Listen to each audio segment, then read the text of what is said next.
They were chosen from among the chosen. In a nation already set apart by divine appointment, one tribe stood even more distinct, their lives marked by a purpose not of their own choosing, but of divine designation. These were the Levites, the tribe drawn from the very heart of Israel, set aside not for war or for land, but for something far more intimate, for the service of the sanctuary, for the presence of the Most High. When we speak of being chosen, our minds often drift toward privilege, toward the idea of favor that elevates above the rest. But the choosing of the Levites was not merely a crown of honor, it was a summons into responsibility, a divine entrustment that would carry weight, duty, and devotion. From the earliest days of Israel's identity as a nation, the Levites were not numbered among the fighters or the landowners. They were counted differently, counted for service, for proximity to holiness, for worship that would echo through generations. In the eyes of the other tribes, the Levites may have appeared separated, perhaps even set aside in a way that seemed limiting. They would not inherit fields stretching across fertile plains, nor vineyards that could be passed down as legacy. But in this very absence, a deeper presence was granted. They were called to stand near to the sacred, to live among the instruments of divine encounter, and to bear the daily reminders that the living God dwelt among his people. From the beginning, the people of Israel were a chosen nation, delivered from bondage, shaped in the wilderness, and led by the voice of God through prophet and pillar. Yet even within this nation, God made distinctions. He drew boundaries not to divide, but to designate. Among the 12 sons of Jacob, each received an identity, a purpose, and a prophetic declaration from their father. But to Levi, the third son, an unexpected future awaited, one not immediately apparent from his turbulent past, yet destined for redemption and holy calling. Levi, the man, had not left behind a spotless legacy. Alongside Simeon, he acted with violent zeal in avenging their sister Dinah, unleashing a fury that brought dishonor and alarm to their father Jacob. In Genesis 49 verse 5, Jacob pronounced his judgment. Levi and Simeon are brethren. Instruments of cruelty are in their habitation. Their anger had cost them a future among the inheritance of land. For Jacob declared in verse 7, I will divide them in Jacob and scatter them in Israel. What began as a curse would in time become a blessing. What was once scattered would become a presence in every city, every region. For God would redeem Levi's zeal, transform his lineage, and set apart his descendants not for destruction, but for consecration. This redemption is not an isolated pattern. It reflects a deeper truth seen again and again, that what man intends in error, God can reclaim in purpose. When Moses ascended Sinai and received the law, it was not merely a code of conduct he brought down, it was a framework for covenantal life, one that would include priests, sacrifices, and sacred service. The Levites were to be at the center of this structure, not because of natural merit, but because of divine designation. Their selection came not from a popular vote or military might. It was rooted in a moment of divine justice and reaffirmed in the daily rhythms of worship, cleansing, and stewardship of the holy. The Levites would not lead armies. They would lead processions. They would not inherit cities of power, but would instead be given cities of refuge. They would not build monuments to themselves, but would maintain the house of God, the place where heaven touched earth in the wilderness and beyond. In Numbers 3 verse 12, the Lord speaks through Moses, saying, Behold, I have taken the Levites from among the children of Israel instead of all the firstborn that openeth the matrix among the children of Israel. Therefore the Levites shall be mine. This declaration reveals the heart of their calling. They were not merely functionaries, they were substitutes, representatives of the firstborn. They stood in the place of the redeemed. In this way, their lives were lived not only for themselves, but for the entire community, serving as an emblem of what it means to belong wholly to God. To be a Levite was not simply to have a title, it was to embody a life of sacred trust. Their days were structured around what others approached only on rare occasions. Where most would bring an offering, the Levites would receive it. Where others visited the temple, the Levites served within its courts. Where others watched the rituals unfold, the Levites enacted them with trembling hands and prepared hearts. This identity, so deeply woven into the national consciousness, became a living parable. The Levites reminded Israel not only of the presence of God, but of the need for order, for sanctity, for obedience. They existed not to elevate themselves, but to lift the gaze of the people upward, away from the noise of everyday life, toward the sanctuary where silence spoke louder than words, and incense carried prayers to the heavens.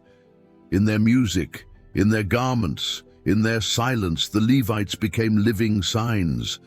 And though their story often hides in the shadows of more prominent narratives, of kings and prophets, of wars and victories, their presence was constant, like a rhythm in the background, holding the spiritual structure in place. To understand Israel is to understand the Levites. To grasp their journey is to see what it truly means to be set apart, not for personal glory, but for divine purpose. They were chosen from among the chosen, not because they were the strongest or the most numerous or even the most righteous, but because God had a purpose that required consecrated hands, devoted hearts, and lives willing to stand between the sacred and the profane. Their story is not just history, it is a testimony, one that still whispers through time, through scripture, and through the soul of every reader who longs to understand what it means to belong completely to something greater than self. When the tribes of Israel prepared to enter the Promised Land, each was assigned a specific inheritance. Borders were drawn, cities marked, and the land was carefully distributed according to tribe and family. Fields, vineyards, and valleys became symbols of divine promise fulfilled. For the people, land represented not just sustenance, but identity. It was proof of belonging, of divine favor made tangible. Yet amid this solemn and celebratory distribution, there stood one tribe that received nothing of the sort. The Levites, uniquely designated for sacred service, were given no parcel to call their own. No tribal boundaries surrounded them. No fields bore their names. At first glance, this absence appeared as a loss, a denial, a stripping away of what others embraced with gratitude and joy. But the absence of land was not a punishment. It was an exchange. Where others inherited vineyards and olive trees, the Levites inherited something invisible, yet infinitely more valuable. In Deuteronomy 10 verse 9, it is written, "Wherefore Levi hath no part nor inheritance with his brethren, the Lord is his inheritance, according as the Lord thy God promised him." This was not a lesser portion, it was the ultimate portion. While others were bound to the soil, the Levites were bound to the sanctuary. While others lived by the harvest, the Levites lived by the altar. Their sustenance did not come from property passed through generations, but from offerings, tithes, and the constant nearness to the presence of God. This arrangement turned earthly expectations upside down. In a culture where land was life, to receive none was countercultural, even radical. Yet the Levites' lack became a signpost, a visible declaration that the true inheritance of the people of God was not dirt beneath their feet, but the presence that walked among them. Their lives spoke to a higher reality, one that would not be fully understood until centuries later, when the words of Jesus and the writings of the apostles would reveal a new kind of inheritance, one rooted not in geography, but in grace. To have God as one's inheritance is to live with an awareness that provision is not always visible, that blessing is not always material, and that identity is not defined by what one possesses, but by whom one serves. The Levites became living testimonies to this truth. Their existence was a sermon without words, a reminder to every Israelite that even in the abundance of land, one could lose sight of the giver if the gift became the goal. The Levites never had that luxury. They were not distracted by fields to manage or harvests to calculate. Their focus was trained on the sacred rhythms of temple life, on the offerings brought by others, and on the daily maintenance of that which belonged not to man, but to God. This special inheritance brought both privilege and challenge. Without land, the Levites were dependent on the faithfulness of the people. Their well-being was tied to the obedience of Israel in giving tithes and offerings. If the people forgot the covenant, the Levites suffered first. This dependence, though precarious, mirrored a deeper spiritual truth. It mirrored the dependence every soul is meant to have on God, a reliance not on possessions or position, but on the provision that flows from relationship. The concept of God as inheritance reappears throughout Scripture, often in the Psalms. In Psalm 16 verse 5, David writes, "The Lord is the portion of mine inheritance and of my cup, thou maintainest my lot." Here, the imagery of land is replaced by the intimacy of communion. David, though a king with territory and power, recognized that the truest security lay not in borders or buildings, but in the sustaining presence of God. This same understanding was embodied by the Levites every day. Later, in Psalm 73 verse 26, Asaph, a Levite himself, declares, "My flesh and my heart faileth, but God is the strength of my heart, and my portion forever." These words are not theoretical. They emerge from lived experience, from a life that knew both the weight of dependence and the richness of divine nearness. Asaph did not merely sing of God as inheritance, he lived it day after day, year after year, surrounded not by land and livestock, but by the instruments of worship and the fragrance of sacrifice. The Levites were not scattered aimlessly. Though they had no central territory, they were given cities throughout the land, placed among the other tribes like leaven in dough, like salt on the earth. In Joshua 21, 48 cities were assigned to them, including the cities of refuge, places where justice met mercy and where the accused could find sanctuary. In this, the Levites were not only keepers of worship, but protectors of grace. Their very presence brought spiritual weight to the landscape, a reminder that every tribe, no matter how distant from the sanctuary, had access to the presence of God through his appointed servants. What began as a seemingly meager allotment turned out to be a blueprint for spiritual truth. The Levites' role foreshadowed a greater inheritance yet to be revealed, one that would extend beyond tribal identity and reach across the boundaries of time and covenant. In the New Testament, this inheritance finds its fulfillment in the words of the Apostle Paul. In Ephesians 1 verse 11 he writes, "In whom also we have obtained an inheritance, being predestinated according to the purpose of him who worketh all things after the counsel of his own will." Here, inheritance is no longer measured in land or lineage, but in Christ himself. The pattern established through the Levites was not abandoned, it was expanded. Believers are now described as heirs of God and joint heirs with Christ, not because they earn it, but because they are chosen to receive it. The Levites, though unique in their day, become a prophetic glimpse into the destiny of all who follow after holiness. They show that the greatest inheritance is not found in what can be touched, built, or owned.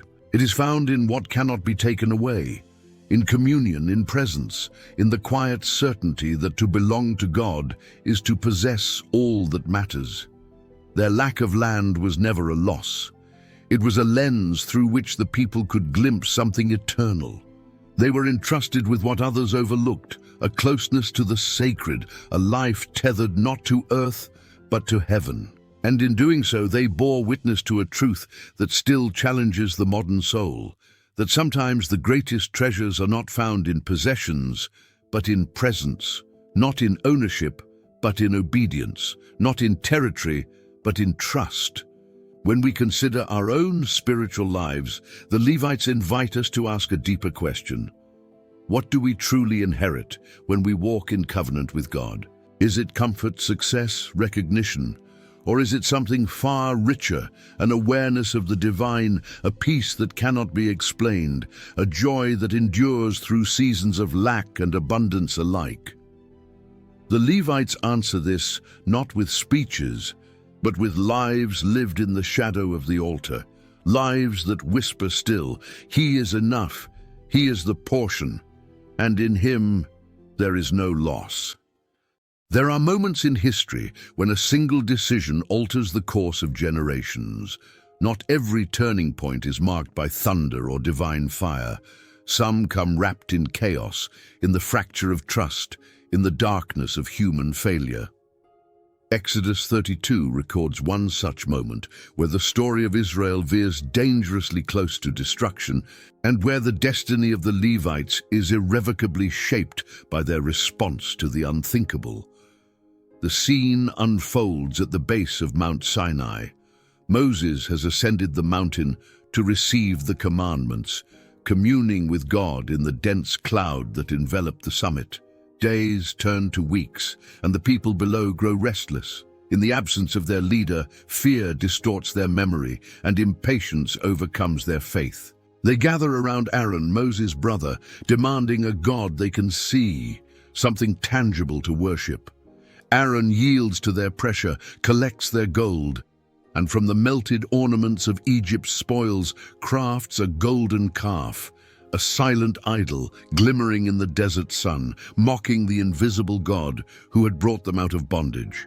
The people dance and feast before this image, declaring, "These be thy gods, O Israel, which brought thee up out of the land of Egypt." In their hearts, the covenant begins to unravel. The deliverance they had witnessed with their own eyes, the voice they had trembled to hear from the mountain, and the promises etched into their future. All are betrayed in the space of a single day. God's anger burns on the mountain, and He speaks to Moses not with affection, but with fury. "Go get thee down," He says in Exodus 32 verse 7, "For thy people, which thou broughtest out of the land of Egypt, have corrupted themselves." The divine grief is palpable. The people had not just broken a command, they had broken relationship. They had traded glory for gold, presence for pretense, the living God for a lifeless image. When Moses descends, carrying the tablets of the covenant, the sight that greets him is more than disobedience. It is rebellion, a complete reversal of the reverence they had once shown at the foot of the mountain. The tablets are shattered, a visible symbol of the covenant broken before it could even be fully received. Then, standing amidst the smoke and the singing, Moses makes a cry that would pierce the soul of the entire camp. "Who is on the Lord's side? Let him come unto me." It is in that moment of moral chaos that the Levites step forward. Their response is not delayed, not hesitant.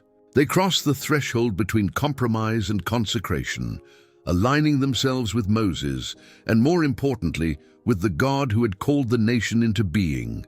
They do not argue or negotiate. They take up swords, not for conquest, but for cleansing. In what remains one of the most sobering moments in the history of Israel, the Levites execute divine justice within the camp. Around 3,000 fall that day, not because the Levites were bloodthirsty, but because holiness demanded a reckoning. Exodus 32 verse 29 captures the weight of what had occurred. For Moses had said, "Consecrate yourselves today to the Lord, even every man upon his son and upon his brother, that he may bestow upon you a blessing this day." The Levites had chosen God above blood, above tribe, above comfort. Their zeal became the measure by which their future would be determined. In a moment when others danced around idolatry, they stood for holiness, even at great personal cost. This event did not simply mark them as different, it redefined their legacy. From that day forward, the tribe of Levi was set apart not only by lineage, but by loyalty. Their consecration was not ceremonial, it was forged in the furnace of moral crisis. They were not chosen in a moment of peace, but in a moment of reckoning, and in that reckoning their destiny was sealed. What makes this moment even more remarkable is that Levi, the forefather of this tribe, had once been known for violence of a very different kind. His early years were marked by vengeance, as seen in the story of Shechem, where he and Simeon acted with ruthless fury to avenge their sister Dinah. That act led to a curse, a prophecy from Jacob that Levi would be scattered in Israel. Yet here, in the wilderness, God redeems what had once been a source of shame. The very trait that had led to condemnation, zeal expressed through violence, is now channeled into holy service. It is a transformation not of temperament, but of purpose. What was once a weapon of wrath becomes an instrument of righteousness. This redirection of zeal reveals a profound spiritual principle that passion, when surrendered to God, becomes purpose. The Levites were not perfect. They did not earn their place through moral superiority or spotless history, but in a moment of decision, they stood when others fell. They chose the hard path, the costly path, the path of obedience. And because of that, they were given a role that would place them closer to the heart of the nation's worship than any other tribe. Their calling would not end with this act. It would only begin. From this moment onward, the Levites would serve at the tabernacle, assist the priests carry the ark, and ensure the holiness of Israel's worship. But their origin as a tribe consecrated through zeal would always remain at the foundation of their identity. They were not simply administrators of religious duties. They were those who had once stood in the gap when the nation teetered on the edge of destruction. The golden calf episode serves as more than a cautionary tale about idolatry. It is a lens through which the cost of consecration can be understood. To stand with God in a time of moral collapse requires courage, conviction, and clarity. The Levites demonstrated all three. Their swords, drawn not in anger but in obedience, became symbols of a holy reckoning. They were agents of purification, not because they were better than their brothers, but because they were willing to lose everything in order to preserve what mattered most. Their legacy is not one of comfort or ease. It is a legacy born in the wilderness, amid ashes and shattered tablets, under the weight of a covenant almost lost. But from that weight rose a calling that would shape generations. A calling born in fire, sealed in obedience, and remembered not for what they gained, but for what they gave. In the vast expanse of the wilderness, where dust clung to every footprint and the horizon often appeared indistinguishable from the sky, the Levites moved with purpose. Unlike the other tribes whose lives revolved around tending flocks, managing tents, and navigating daily survival, the Levites lived in service to something invisible, yet intensely real, the dwelling place of God among men. Their responsibilities were detailed, weighty, and often misunderstood. Yet these were not ordinary tasks. They were assignments that carried the burden of the sacred, infused with meaning that extended far beyond the boundaries of human understanding. At the center of Israel's encampment stood the Tabernacle, a mobile sanctuary constructed not according to human imagination, but according to divine instruction. Every curtain, clasp, board, and covering had been designed with heavenly precision and delivered to Moses in exact measurements and materials. It was not simply a tent. It was the place where heaven met earth, where the cloud of God's glory would descend, and where the divine presence would dwell in the midst of his people. And the Levites, set apart from birth, were entrusted with its care. Their roles were not glamorous. There was no public spectacle in disassembling tent poles or wrapping sacred vessels for transport. There were no songs of praise composed for those who carried the boards on their shoulders or ensured that every hook and socket was accounted for. Yet without their faithfulness, the sanctuary would not move, the camp would not be aligned, and the order of worship would collapse. Each task, though physical and repetitive, became a thread in the tapestry of worship.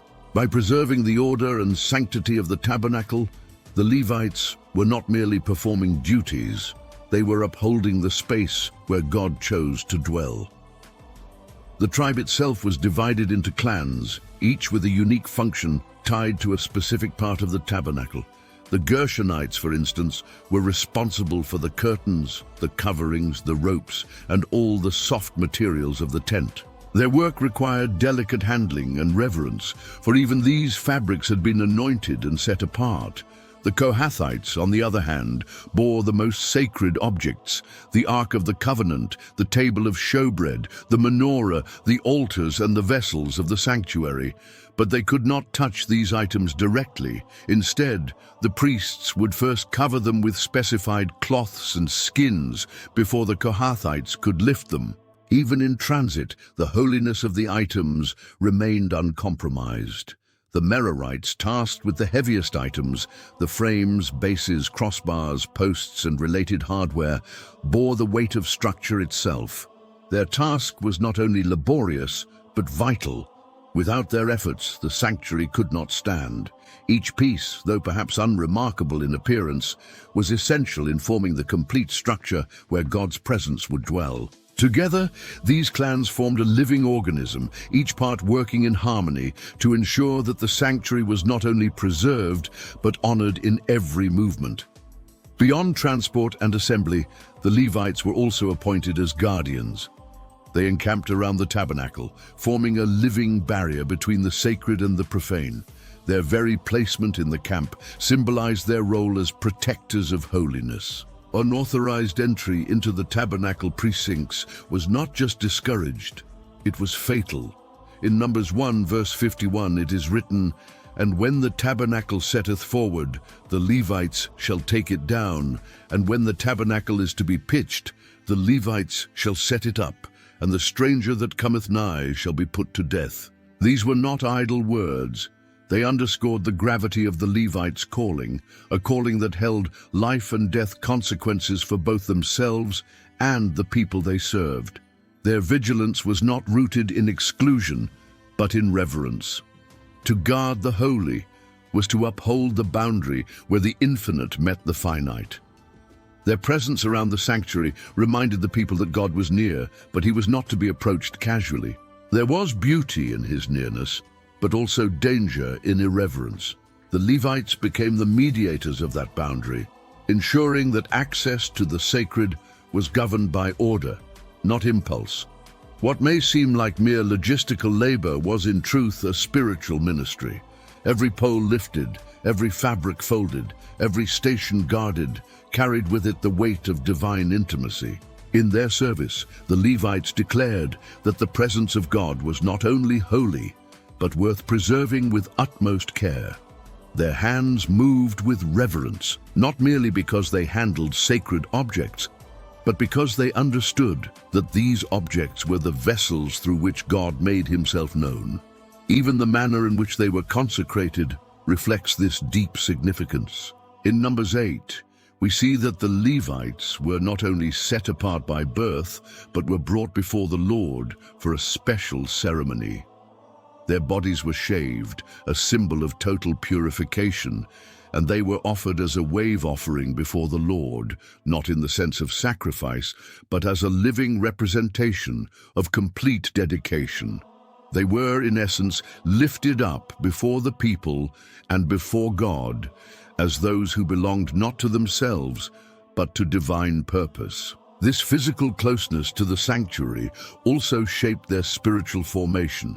Living in proximity to the sacred altered their perspective, structured their days, and molded their understanding of time and space.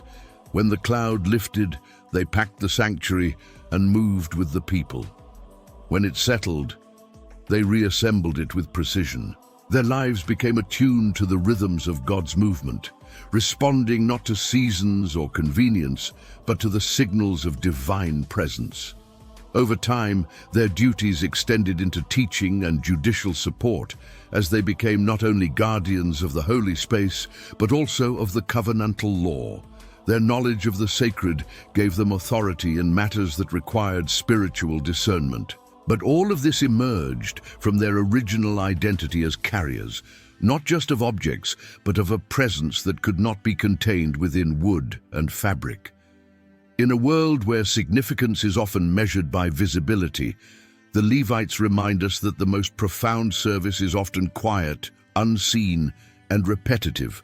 Their faithfulness did not shine through accolades or recognition, but through steadfast obedience to tasks that others may have dismissed as mundane. Yet in those tasks, they upheld the place where God met with his people, where forgiveness was granted, where prayers were offered, and where covenant was renewed. Their calling was not a matter of convenience. It was a continuous surrender, a daily reminder that holiness is preserved not only through great acts of faith, but through meticulous care, through patience, through sweat, and through reverence in every detail. The Levites did not write scrolls of prophecy or led armies into battle, but they carried what others could not: responsibility for the very dwelling place of God on earth. Among the tribe of Levi, there existed a distinction even more refined, a sacred narrowing of calling that separated the sons of Aaron from their brethren.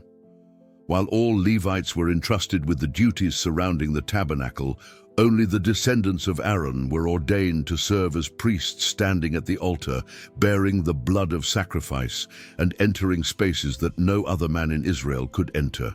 Their role was not just functional, it was weighty with spiritual consequence. These were not common servants, but mediators between the people and their God, entrusted with rituals that would echo through the generations as signs of atonement, intercession, and divine encounter.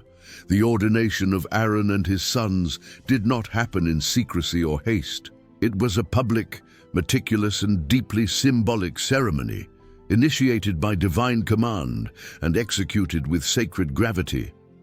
Leviticus 8 records how Moses, acting under God's instruction, gathered the entire congregation, washed Aaron and his sons with water, clothed them in specific garments, anointed them with oil, and offered sacrifices on their behalf. Every step was layered with meaning, reinforcing that this priesthood was not inherited lightly, but entered into with fear, humility, and absolute surrender. The garments they wore were not ornamental decorations. They were declarations, visual sermons stitched into linen and gold. Each piece of the priestly attire spoke of responsibility, of proximity to holiness, and of the seriousness with which the office must be held. The ephod, woven with threads of blue, purple, and scarlet, bore the names of the 12 tribes engraved on onyx stones placed upon the shoulders, symbolizing the burden of intercession the priest carried.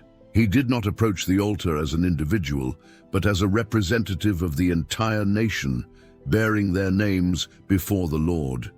The breastplate, fastened upon the chest and adorned with 12 precious stones, mirrored this representation. Each stone bore the name of a tribe, set in gold, resting over the heart of the priest as he ministered. It was a reminder that intercession was not merely ritual, it was deeply personal. The priest was to carry the people not only on his shoulders, but close to his heart, standing before God as one who felt the weight of their sins, their hopes, and their need for mercy. On his head rested the turban, and affixed to it was a gold plate inscribed with the words, "Holiness to the Lord." This plate was not a decoration, but a declaration that everything about the priest's role, every word he spoke, every action he performed, was to reflect the holiness of the God he served. To wear such a crown was not to claim glory, but to bear it. It was a mark of responsibility, a continual call to purity, reverence, and obedience. But the garments were only the outer expression of a deeper inner consecration. The priesthood was not a mere performance, it was a life set apart by fire and blood, Daily offerings, grain offerings, sin offerings, and burnt offerings marked the calendar of the priest. They rose early, labored through the heat of the day, and ended their duties only when the last light of the evening sacrifice had been offered. Their hands were stained with blood not from violence, but from sacrifice. They lived with the constant awareness that life and death stood on either side of the altar, and that their obedience determined which would prevail. To approach the altar was to approach a holy God, and such proximity demanded caution. This was no stage for self-promotion, no place for casual ritual. The story of Nadab and Abihu, the two sons of Aaron, serves as a sobering reminder of the dangers involved. In Leviticus 10, they offered unauthorized fire before the Lord, an act not commanded by him. In a moment that arrested the entire camp with terror, fire came out from the presence of the Lord and consumed them where they stood. These were not outsiders. They were consecrated priests, sons of the high priest himself, yet their irreverence cost them their lives. It was not their zeal that condemned them, but their presumption. This moment revealed a truth that undergirded the entire priestly office. Holiness was not negotiable. The closer one stood to the presence, the greater the demand for reverence. The rituals were not arbitrary. They were not ancient theater. They were exact responses to divine instruction, and deviation from them was not seen as innovation, but as defilement. Even the Day of Atonement, the most sacred day in Israel's calendar, carried with it the weight of this reality. On that day, the high priest alone would enter the Holy of Holies, passing beyond the veil into the place where the Ark of the Covenant rested, where the mercy seat lay between the cherubim and where the glory of God descended. He could not enter at will. He could not approach casually. He had to bathe, dress in linen, offer sacrifices for himself, and carry the blood of atonement for the people. If he failed to follow the exact instructions, he would die. The presence that forgave was also the presence that consumed. It is this tension that defined the priesthood, a union of nearness and fear, of mercy and judgment. The priests were not only stewards of rituals, but custodians of mystery. They did not explain away the holiness of God, they upheld it. Through every burnt offering, every wave of incense, every drop of blood, they preached a message without words. Sin separates, sacrifice restores, and God is to be approached on his terms, not ours. This priesthood, though deeply embedded in the life of Israel, was never intended to stand alone. The weight they carried, the garments they wore, the rituals they performed, all pointed forward to a future day when the final high priest would enter not an earthly sanctuary, but the heavenly one. Yet that fulfillment remains beyond the reach of this chapter. For now, the sons of Aaron remain in focus, figures robed in glory, standing between the people and their God-living reminders that to be close to the holy is to bear both the beauty and the burden of divine proximity. In the heart of Israel's worship, beyond the rituals of sacrifice and the solemnity of priestly intercession, rose a sound unlike any other, a sound woven from strings, voices, cymbals, and prophetic utterance. This was the sound of the Levites, not as carriers of furniture or guardians of space, but as musicians and singers ordained to draw heaven nearer through melody.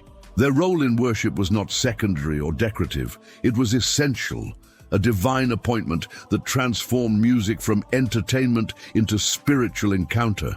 When David ascended to the throne, he brought with him not only military strength and administrative wisdom, but a heart deeply attuned to the presence of God.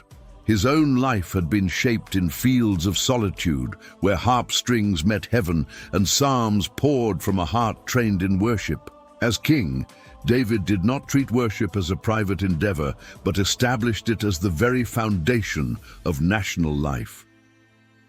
Under his leadership, the Levites were organized into divisions, appointed by name, and given specific responsibilities, not only for instruments and songs, but for declaring the glory of God day and night. Among these appointed Levites, names like Asaph, Heman, and Jeduthun emerge with particular significance. These were not performers seeking applause, but prophets, psalmists, and worship leaders whose ministry shaped the spiritual atmosphere of Israel. Asaph, son of Berechiah, stood at the center of this movement. Appointed by David to give thanks and praise before the Ark of the Covenant, Asaph's legacy includes psalms that pierce with honesty, wrestle with injustice, and reaffirm the steadfastness of God in the midst of turmoil. His music was not detached from life, it was born from it.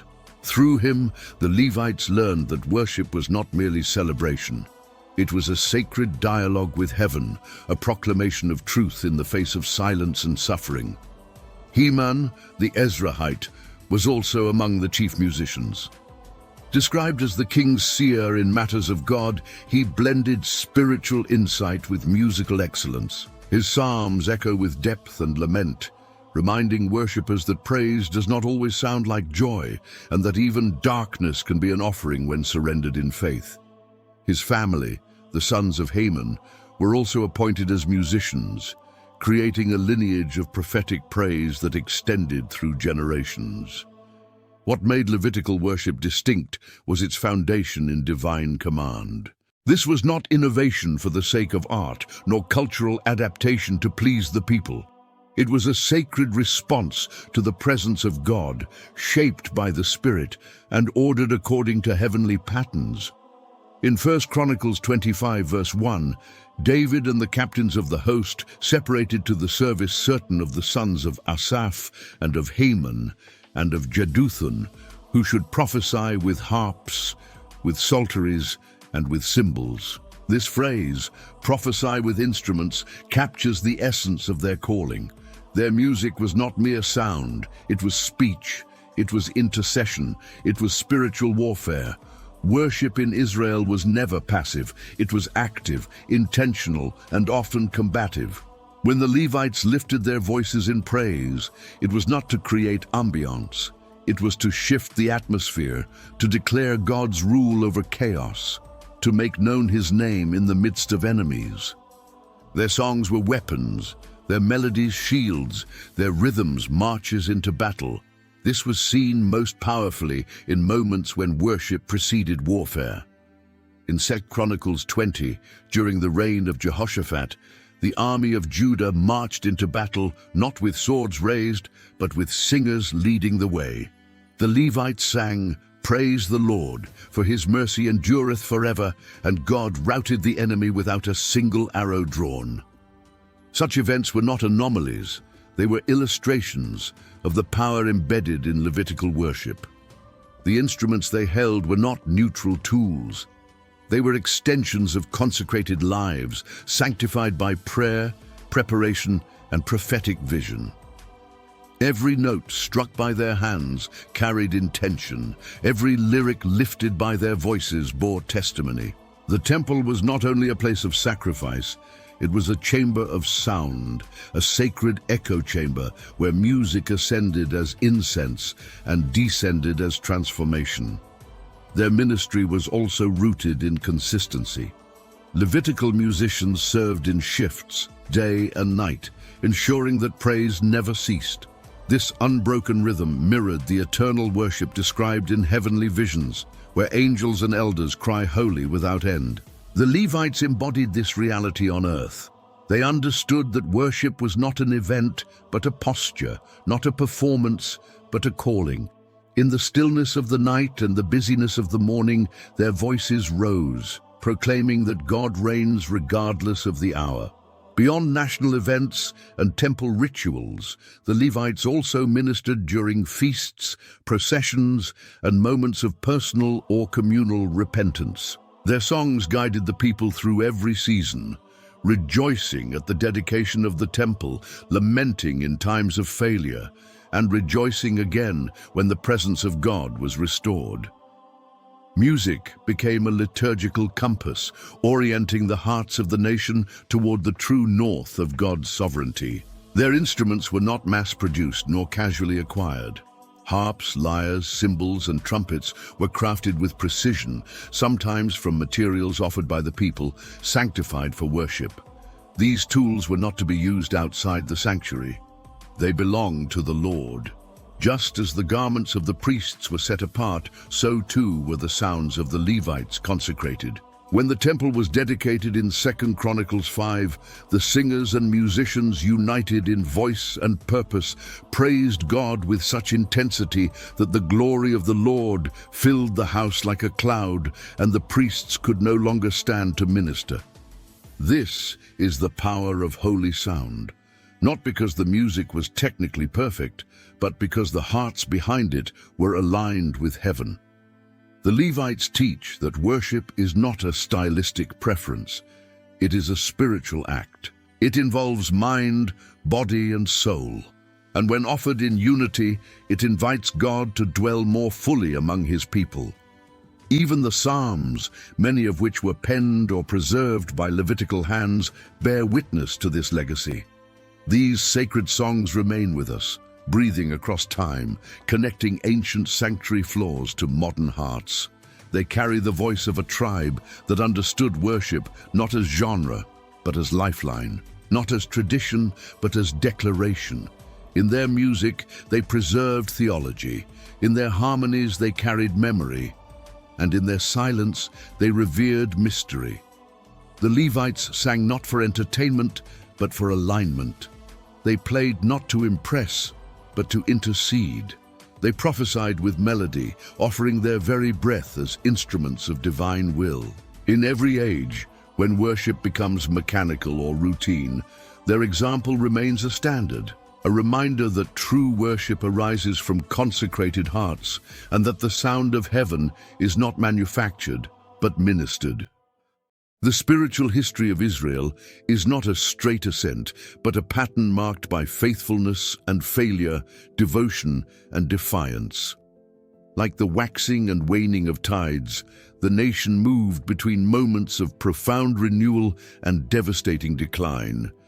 In the midst of this rhythm stood the Levites, bound not to the people's shifting passions, but to the unchanging call of sacred service. Yet even those consecrated to holiness were not immune to the forces of corruption, nor untouched by the consequences of national apostasy. Their story during these turbulent cycles reveals not only the vulnerability of human hearts, but also the enduring nature of a divine calling that does not wither under pressure, but is refined through it. In seasons of idolatry and disobedience, when kings turned their hearts from the covenant and led the people into spiritual darkness, the Levitical order often suffered both materially and morally. The temple, once vibrant with worship and sacrifice, fell into neglect. Altars were defiled, sacred songs were silenced, tithes ceased to flow, and with them, the Levites, dependent on the offerings of the people, found themselves scattered, abandoned, and in some cases corrupted by the very idols they were called to resist. The temple courtyards, once filled with the fragrance of incense and the sound of holy instruments, became places of silence or desecration. The guardians of the sanctuary were either dismissed from their posts or seduced by the surrounding decay. Yet history also testifies that the Levites did not remain silent forever. When reform came, when the Spirit stirred the hearts of righteous kings and prophets, it was often the Levites who stood ready to lead the people back to the path of covenant. Among the clearest examples of this holy resurgence stands the reign of Hezekiah, a king who did not merely seek political stability, but spiritual renewal. Confronted with a temple in disrepair and a people estranged from their God, Hezekiah began a nationwide reformation that started not with the sword, but with the sanctuary. In 2 Chronicles 29, the account of Hezekiah's efforts begins with a command, not to soldiers or nobles, but to the Levites. He summoned them first, calling them to sanctify themselves and to cleanse the house of the Lord. He understood that revival must begin with those appointed to tend the flame. The Levites responded with urgency. They purified the temple, removed the filth brought in by idolatry, and restored the instruments and vessels of worship.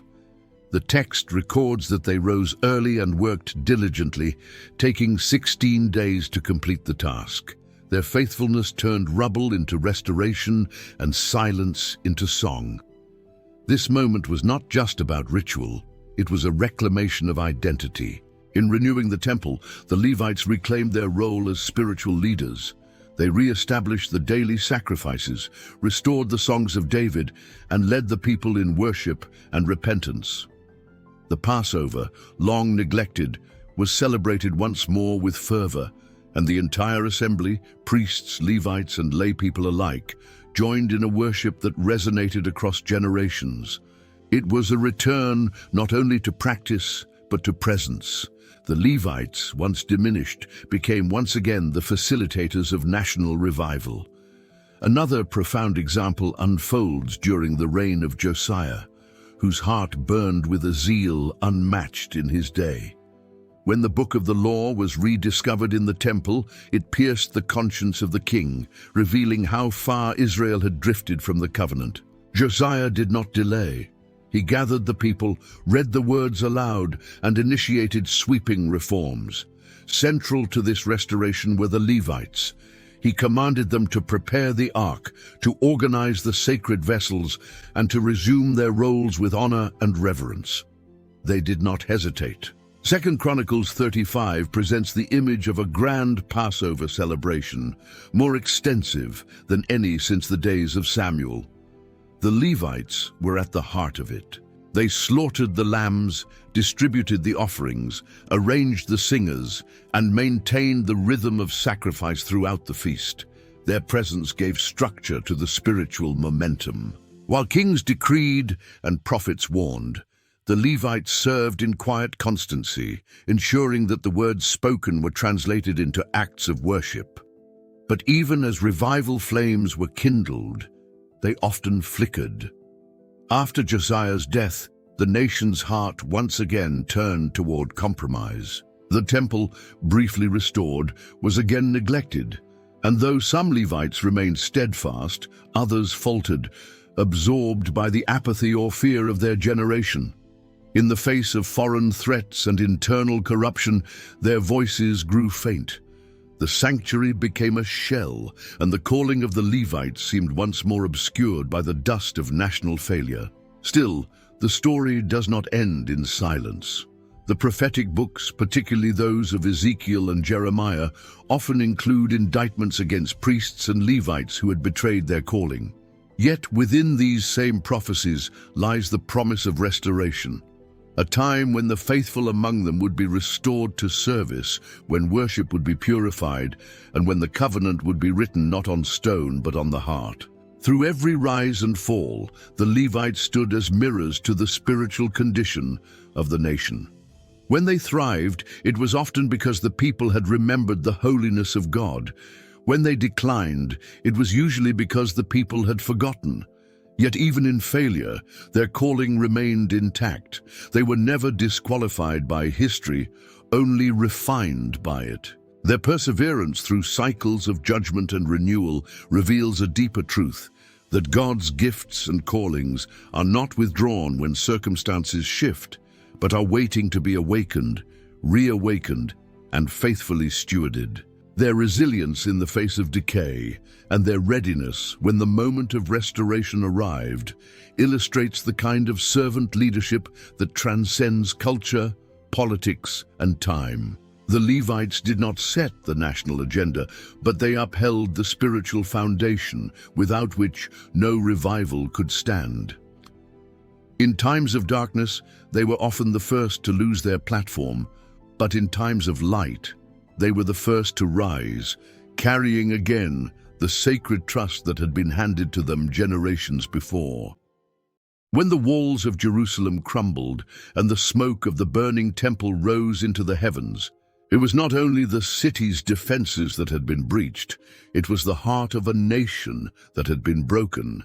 The exile to Babylon was more than a geopolitical displacement. It was a spiritual catastrophe. The instruments of worship were carried off as trophies. The Ark of the Covenant disappeared from the records.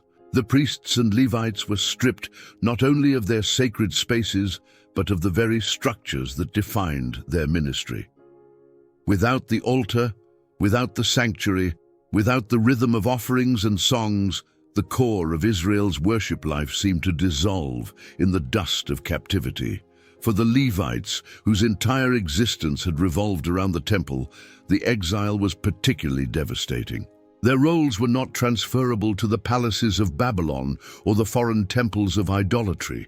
Their calling was tied to the presence, and the presence had once dwelled in the Holy of Holies behind the veil.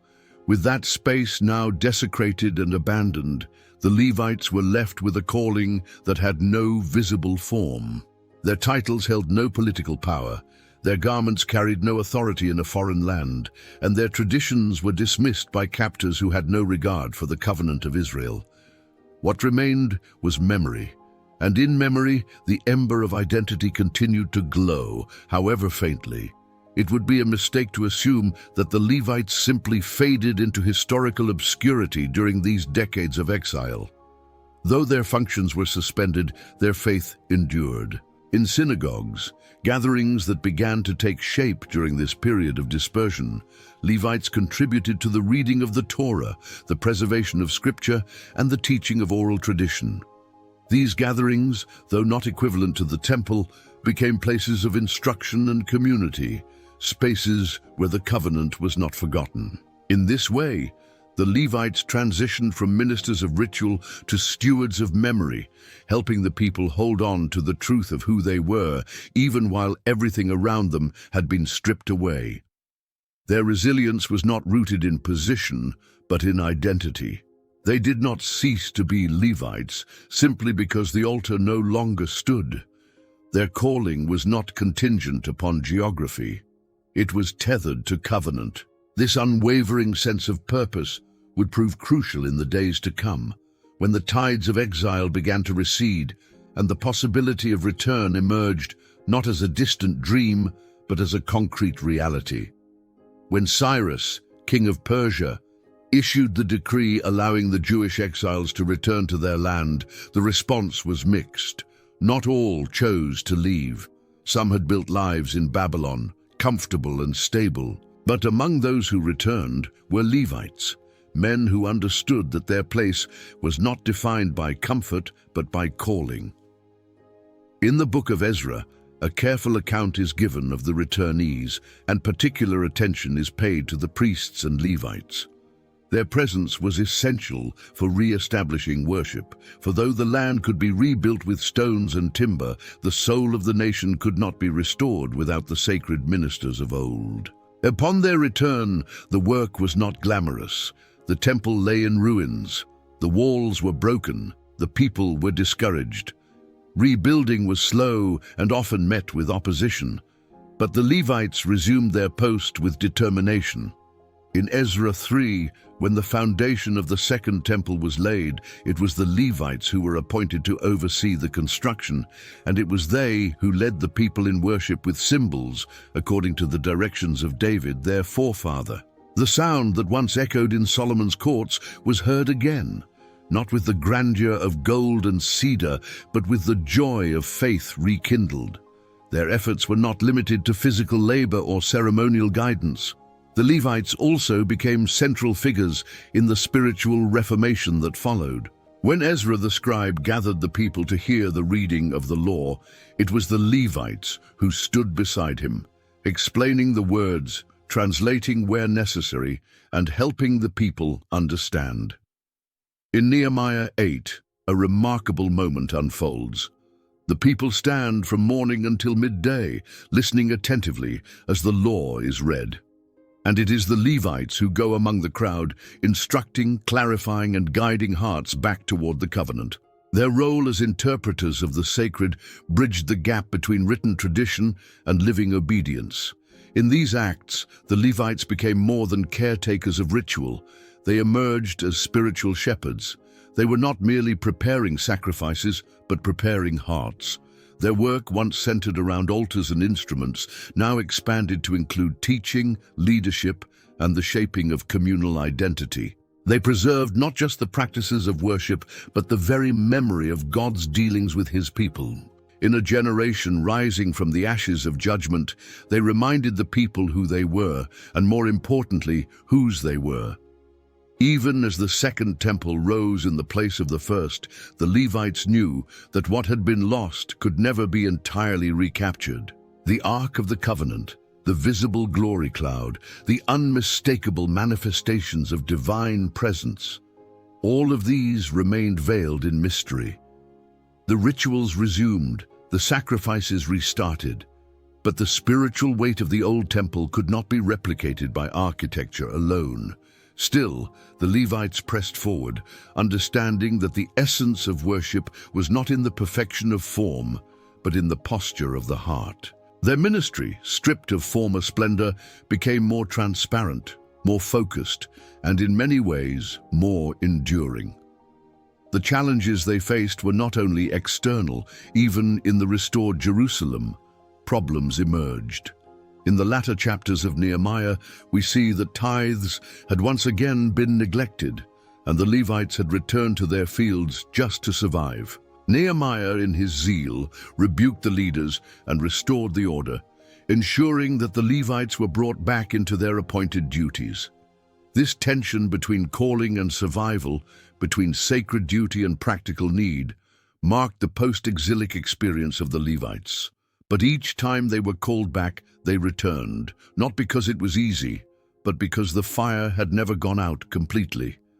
Their presence during this period became a silent testimony to perseverance. They were not celebrated as heroes, nor did they lead armies or build monuments, but they preserved the sacred thread through exile and return, through silence and song, through destruction and renewal.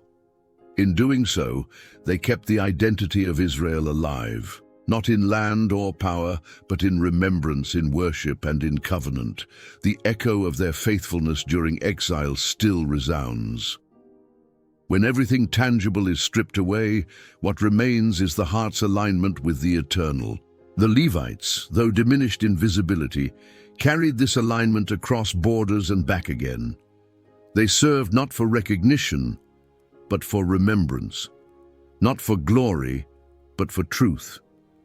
And in their quiet fidelity, they paved the way for what would come next. A priesthood no longer tied to lineage alone, but one that would find its ultimate fulfillment in a high priest greater than any son of Aaron.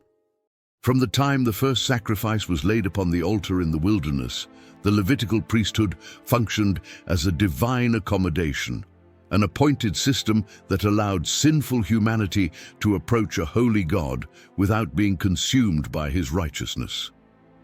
It was a sacred bridge, constructed not by human invention, but by heavenly instruction, and sustained through the faithful work of generations of priests and Levites. Yet even in its most glorious moments, when the altar blazed with fire and the Holy of Holies was veiled in mystery, the system bore within it the seeds of its own limitation. It was never meant to last forever. It was not the destination, but the signpost pointing to something infinitely greater, someone in whom every sacrifice, every ritual, and every act of intercession would find its ultimate fulfillment. With the coming of Jesus of Nazareth, the veil between the earthly and the eternal was torn in more ways than one. His birth was not marked by temple rituals or Levitical ordination. He did not come from the tribe of Levi, nor did he serve in the earthly sanctuary. He did not wear the garments of Aaron, nor was his ministry confined to the courts of Jerusalem. And yet, in him the fullness of priesthood was made manifest, an order not derived from lineage, but from divine appointment, not temporary, but eternal, not shadowed, but fully illuminated in truth. The letter to the Hebrews, more than any other New Testament text, unveils this profound transition. It does not dismiss the Levitical system, but honors it as a necessary prelude, a holy scaffolding that held up the story of redemption until the structure of grace could be revealed. The author of Hebrews presents Jesus not in opposition to the Levitical priesthood, But as its completion, the priest not of the order of Aaron, but of the order of Melchizedek, whose priesthood preceded the law and exceeded it in scope and permanence. In Hebrews 4 verse 14 we read, "Seeing then that we have a great high priest that is passed into the heavens, Jesus the Son of God, let us hold fast our profession."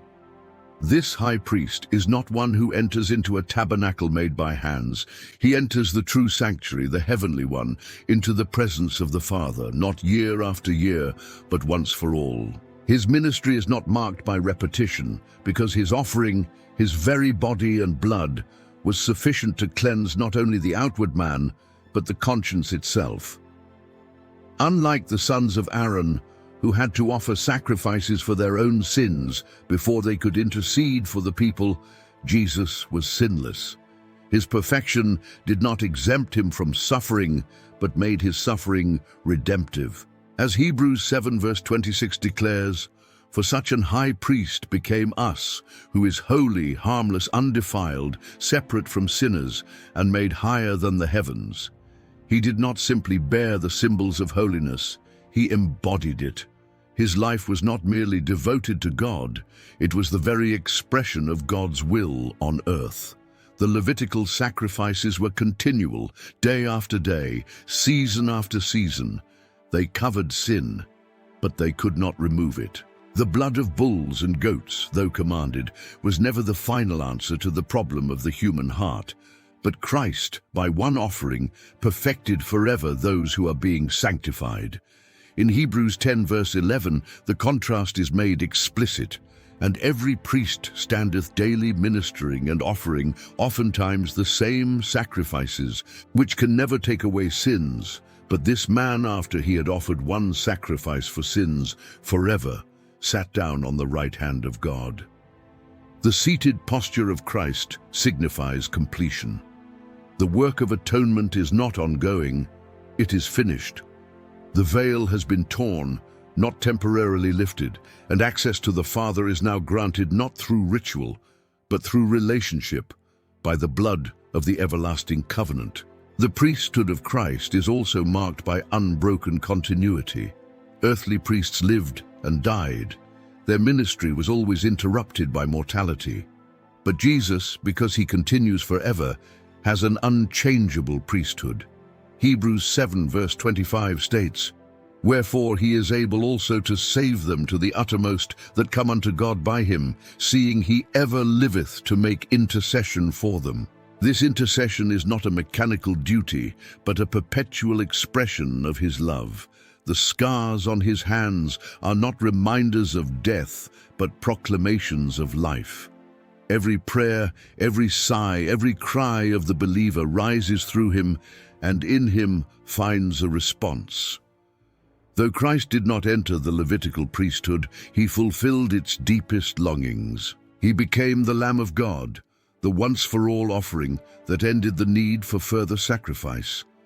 The altar, once soaked in the blood of animals, gave way to a cross outside Jerusalem, where the final blood was shed, not involuntarily but willingly.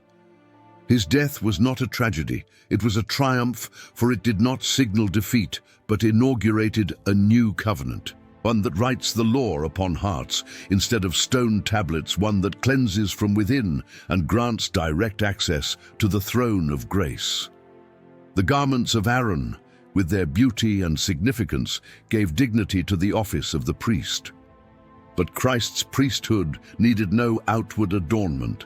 His glory was not woven with gold or embroidered with names. It radiated from a heart aligned perfectly with the will of the Father, from a life poured out in obedience, from a resurrection that declared death defeated and the way to God forever opened.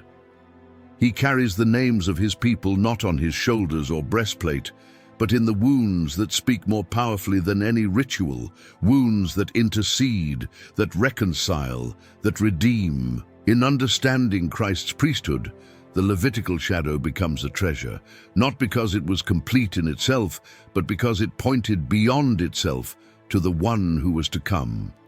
The rituals, the sacrifices, the incense, the garments, the processions, All were rehearsals, previews of a drama whose climax would unfold on a cross and be sealed by an empty tomb.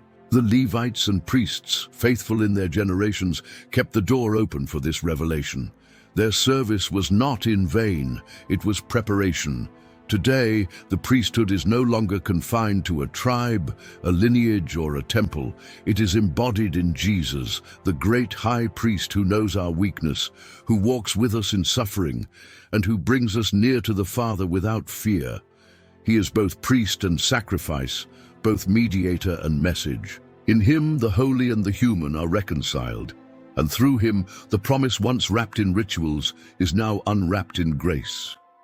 With the veil torn and the final sacrifice offered, the priesthood of old did not vanish. It was transformed. The sacred call that once rested on a single tribe has now been extended to all who believe. In Christ, the exclusive domain of the Levites has become an invitation to the many.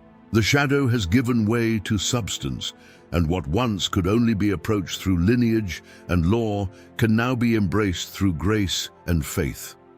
The New Testament does not erase the story of the Levites.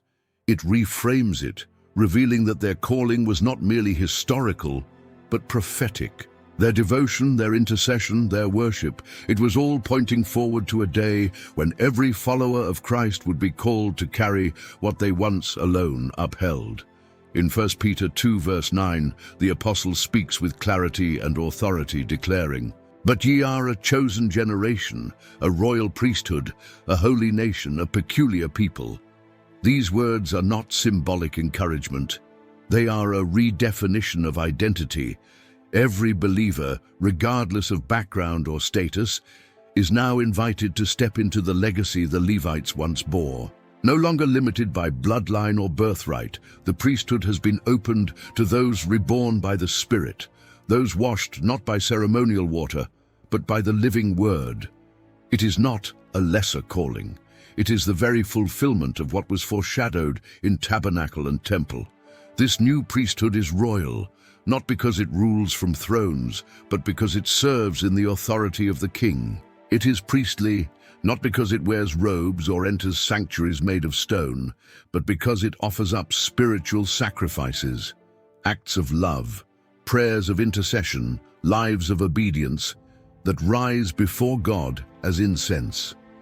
The believer's life has become the altar, the heart, the holy place, and the body a living temple of the Holy Spirit. To live this calling is to carry the weight once borne by the sons of Levi, not through ritual repetition, but through daily faithfulness. It is to remember that holiness is not a posture of superiority, but a surrender to the sacred. It is to walk not in perfection, but in consecration, offering each moment, each word, each decision as worship. It is to be aware, in every interaction, that the priesthood is not something reserved for church buildings or holy days. It is a mantle worn in the marketplace, in the home, in the quiet prayers of the night, and the bold declarations of the day. Like the Levites, the believer is called to guard the sacred, not with weapons of war, but with the armor of light. In a world that often forgets the presence of God, the royal priesthood stands as a living testimony that the sacred has not been lost. It has been placed within. Every believer becomes a carrier of the presence, not behind curtains or inside veils, but in the openness of daily life, where grace meets need and where truth is lived, not only preached. Worship is no longer limited to songs sung by professional choirs or instruments played by trained hands. It is found in the offering of gratitude, the refusal to compromise, the decision to forgive, the courage to serve. Like the Levites of old, who lifted their voices in the temple courts, today's royal priesthood lifts its voice in every sphere of life, declaring the excellencies of Him who called us out of darkness into His marvelous light. This identity is not a title to be worn lightly, it is a charge to be lived fully. Just as the Levites were set apart in the camp of Israel, the people of God today are called to be distinct, not in arrogance, but in love, not in separation from the world, but in faithful presence within it. The priesthood of believers exists to intercede, to worship, to serve, and to reflect the glory of the one who reigns not from behind temple walls, but from the throne of heaven. And in this priesthood no offering is too small. Every act of kindness, every whisper of prayer, every moment of surrender becomes part of the eternal liturgy of heaven. The tabernacle has moved, the temple has shifted, the sacred space is now within. And as the Levites once carried the ark through wilderness and warfare, the believer now carries the presence of God through every terrain of life, proclaiming by word and deed that the holy is not confined, it is embodied. The untold story of the Levites finds its completion not in history, but in you. Their legacy is not closed, it is alive, continued in the daily choices of those who dare to believe that priesthood is not a relic, but a calling. It is an invitation to live set apart, not by rules etched in stone, but by love inscribed upon the heart. Thank you for joining this journey through the powerful legacy of the Levites. If this message spoke to you, we invite you to subscribe to the channel so you never miss a new video. Be sure to like this film to help others find it and share your thoughts with us in the comments. We would love to hear how this message impacted you. And most importantly, share this video with friends and family so that together we can continue spreading the truth, the history, and the beauty of a life set apart for God.